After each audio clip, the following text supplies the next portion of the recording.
আলাইকুম, আমি নুসরাত জাহান লিয়া। কেমন আছেন আপনারা? আলহামদুলিল্লাহ আমরা ভালো আছি। চলে আসি প্রতিদিনের ব্লগ নিয়ে।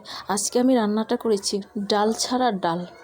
কিভাবে রান্না করেছি ডাল ছাড়া আসুন দেখাই, শেয়ার করি আপনাদের সাথে।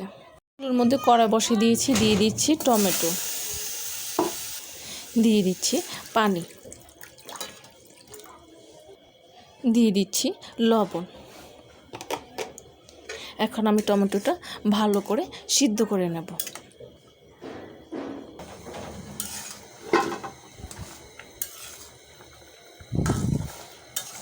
টমেটো কিন্তু এখনও সিদ্ধ হয়নি, আরও সময় লাগবে এটা সিদ্ধ হতে।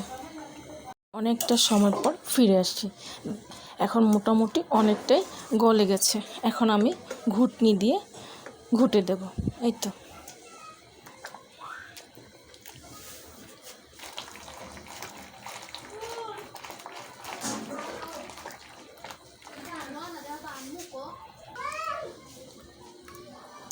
একদম ঘুটে গেছে, ঘুটানোটা হয়ে গেছে। এখন আমি এটা নামিয়ে ফেলবো।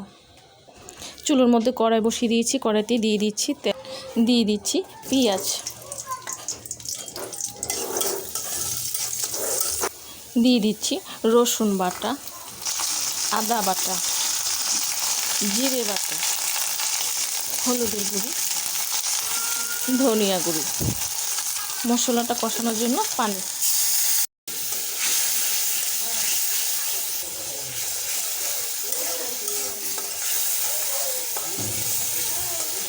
মশলাটা কষানো হয়ে গেছে, এটা বেশি কষাতে হবে না।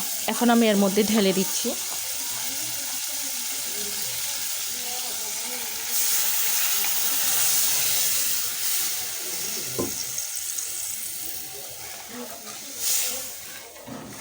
আমি লবণ সিদ্ধর মধ্যে দিয়েছি, আর এই জন্য এখন আমি আর লবণটা দিইনি।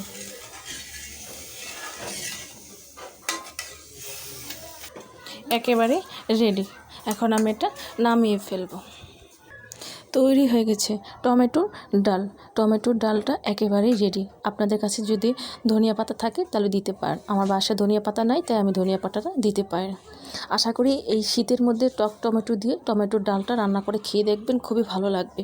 আর ভালো লাগলে আমাকে কমেন্টস করে জানাবেন, সাবস্ক্রাইব করে দেবেন, আমার পাশে থাকবেন আর আমাকে অনেক অনেক সাপোর্ট করবেন। আজ এই পর্যন্তই। সব ভালো থাকেন, সুস্থ থাকেন, আবার আসবো। আল্লাহ হাফেজ।